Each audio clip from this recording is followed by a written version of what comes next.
Most people fail their IELTS speaking test not because they don't know English, they fail because they sound boring. And today, I'm going to fix that for you. Think about it. The examiner sits in that room all day long, listening to hundreds of students saying the same things. Yes, I like it. No, I don't do that. Sometimes, never. It becomes noise, it becomes background sound, and when everything sounds the same, nothing stands out. Nothing gets remembered, nothing gets rewarded with a high score. But what if you walked into that room and the very first answer you gave made the examiner sit up a little straighter? What if your words were interesting, natural, and confident from the very first second? That's exactly what we're building today. 15 phrases that will completely change how you sound in IELTS Speaking Part 1. And more importantly, how the examiner feels about your English. My name is Keith. I help students just like you speak better English, give smarter answers, and walk out of their IELTS speaking test knowing they gave everything they had. I've been doing this for years, and I can tell you with absolute confidence that the students who score high are not always the students with the biggest vocabulary. They are the students who speak naturally, who sound like they actually mean what they're saying, and who use the language in a way that feels alive. That's the goal today, so let's get into it. Before anything else, I want to make one thing extremely clear. The phrases I'm going to share with you today are tools, not tricks. They are not magic sentences you squeeze into your answer at any cost. I've seen students do that. They memorize a phrase, they wait for any possible moment to use it, and then they force it into a sentence where it doesn't belong and it sounds completely unnatural. The examiner notices immediately. In fact, it can actually hurt your score because it sounds rehearsed and robotic. So the right approach is this: learn these phrases, understand what they mean, understand when they fit naturally, and then practice using them until they feel like your own words. When a phrase becomes part of how you speak, that's when it starts working for you, not before.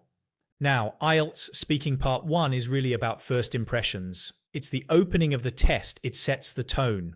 The examiner forms an impression of your English in the first 60 seconds, and that impression stays with them for the rest of the test. So this is not the place to be nervous and quiet and forgettable. This is the place to be calm, warm, engaged, and interesting. And the good news is that Part 1 is all about familiar, everyday topics. Things you know well, your hobbies, your daily life, your preferences, your habits. You're not being asked to discuss the causes of global warming. You're being asked if you like music, or whether you enjoy cooking, or how often you go outside. These are things you can prepare for. These are conversations you can absolutely own. So let's build the language to do exactly that. The first group of phrases we're going to look at is all about talking about things you like. Because almost every topic in IELTS Speaking Part 1 at some point comes back to whether you enjoy something. Do you like music? Do you like art? Do you enjoy using social media? Do you like coffee? The examiner asks these kinds of questions constantly. And the standard answers, yes, I like it. Yes, I love it. I enjoy it very much. They're fine. They're not wrong, but they're completely forgettable. So let's replace them with something more interesting. The first phrase is this: I can't get enough of it. Say it with me. I can't get enough of it. This phrase means you love something so much that you always want more of it. You never feel satisfied because you enjoy it so deeply. So if someone asks you, do you like music? Instead of saying, yes, I love music, you say, yes. Honestly, I can't get enough of it. Immediately, that sounds more natural, more enthusiastic, more real. Now here's an important grammar point. If the question is about something singular, like music or art or coffee, you say I can't get enough of it. But if the question uses a plural, like do you like books, or do you like movies, or do you enjoy cakes, then you change it to I can't get enough of them. Them, not it. That small detail matters because it shows grammatical accuracy, and that is something the examiner is specifically listening for. The second phrase for talking about things you like is what I like most about it. This is a beautiful structure because it doesn't just tell the examiner that you like something, It tells them why. And the why is where the real language happens. The why is where you get to show your vocabulary, your grammar, your ideas. So if the examiner asks you, do you like science? You don't just say yes, it's interesting.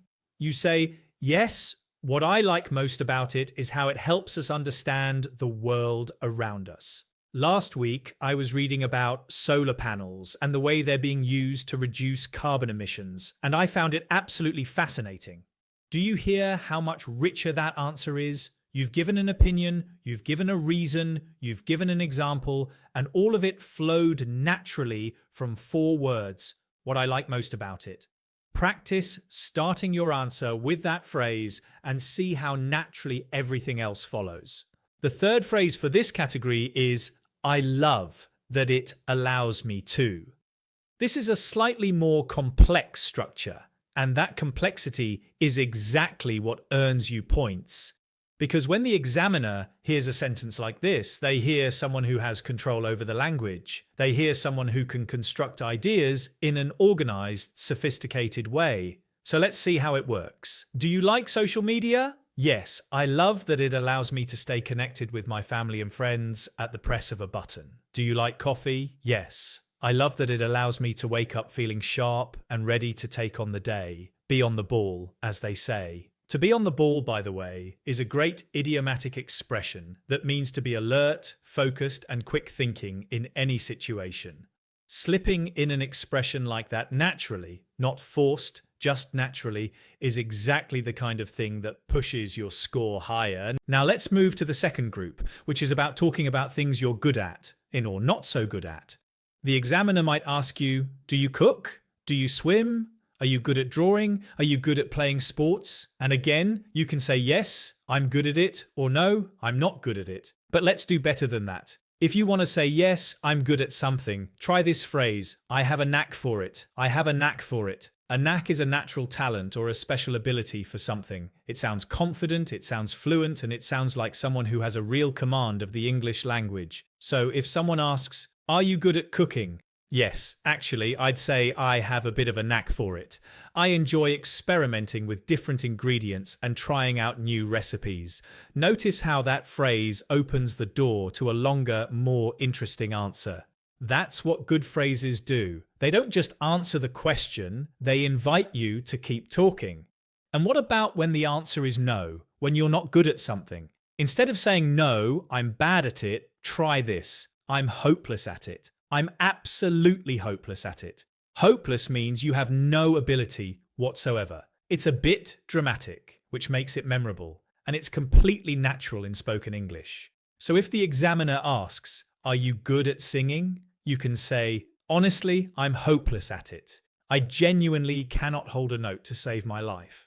My family would agree with that very strongly. That kind of honest, slightly self-deprecating humor that gently makes fun of yourself, is something that examiners respond to. It shows personality.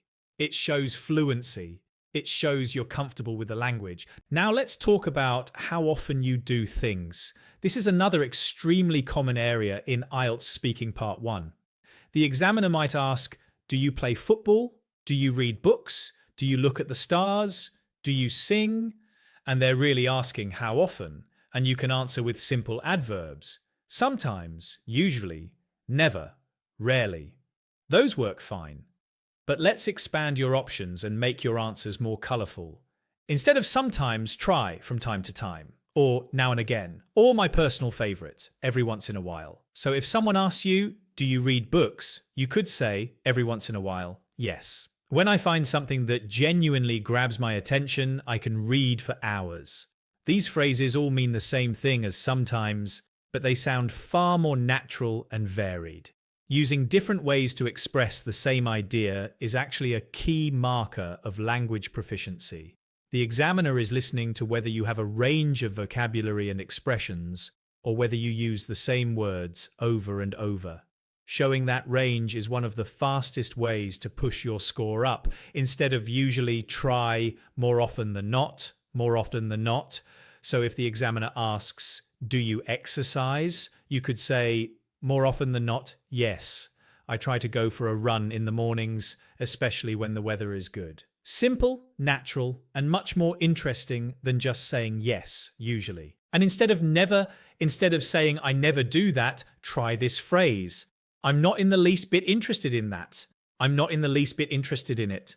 This sounds strong and clear, and again, it's a phrase that shows real command of the language. If the examiner asks, do you enjoy watching reality television? You might say, honestly, I'm not in the least bit interested in it. I'd much rather watch a good documentary or read a book. And now you've answered the question, expressed your preference, and set yourself up to talk about something you actually do enjoy. That's smart answering. Now let's get into something really important, and that's the area of giving opinions and expressing preferences. Because the examiner will often ask you to compare two things, or to tell them what your favorite is. Questions like, do you prefer hot weather or cold weather? Do you prefer watching films at home or at the cinema? What's your favorite type of music? What's your favorite season? These questions are asking you to take a position, to express a preference, and to explain why. And the three phrases I'm about to give you are all ways to begin your answer in a strong, engaging way. The first is, without a doubt. Without a doubt. When you start with this phrase, you're telling the examiner, I know exactly what I think, and I'm going to tell you clearly. It projects confidence. It sounds fluent and decisive. So if someone asks, do you prefer hot weather or cold weather? You say, without a doubt, I prefer cold weather. When it's too hot, I find it almost impossible to concentrate, and my skin burns very easily in the sun. Simple, clear, and confident. The phrase sets the tone for everything that follows. The second phrase is, in all seriousness. In all seriousness. This one has a slightly different feeling. It suggests that you're being thoughtful, that you're reflecting genuinely on the question rather than just giving a quick surface-level answer. Do you prefer hot weather or cold weather? In all seriousness, I've always preferred cold weather. There's something about wrapping up in warm clothes and sitting by a heater that I find really comforting. You see how that sounds more reflective and personal? That personal quality is something examiners value because it shows genuine engagement with the question. The third phrase is to be totally upfront. To be totally upfront. Upfront means honest. So this phrase is a way of saying, look, I'm going to be completely honest with you about what I really think. Do you prefer hot weather or cold weather? To be totally upfront, I really struggle in hot weather. I much prefer the cold because I feel more energetic and more comfortable. Now, there's an important thing to understand about all three of these phrases. Without a doubt, in all seriousness, to be totally upfront. None of them have to mean exactly what they literally say. When you say to be totally upfront, you're not suggesting that you were hiding something before. When you say in all seriousness, you're not saying that everything else was a joke. These are what we call discourse markers or signposts. They signal to the examiner that you're about to say something considered, something genuine, something direct. They help with the flow and coherence of your speaking, and that coherence is one of the criteria the examiner is marking you on. So using these phrases genuinely helps your score in a very direct way. And notice how flexible they are. I used all three of them with exactly the same question, and they all worked. That means you can reach for any one of them in the moment without worrying too much about which is most appropriate. They're all appropriate. Just use one, feel comfortable with it, and build your answer from there. Now we come to the final category, and this is about the would questions. Sometimes in IELTS Speaking Part 1, the examiner will ask you something slightly hypothetical, something about what you would like to do, or what you would choose, or how you would feel about a particular situation. Questions like, would you like to be famous? Would you like to travel to space? Would you give books as a present to someone? These questions are asking you to imagine something and respond with your own view. If the answer is yes, if you would do something or would like something, try this phrase. I wouldn't think twice about it. I wouldn't think twice about it. This means you would do it without any hesitation. You don't even need a moment to consider. Of course you would. So if the examiner asks, would you like to travel to another country? You say, honestly, I wouldn't think twice about it. I've always been fascinated by different cultures and languages, and the idea of experiencing somewhere completely new is really exciting to me.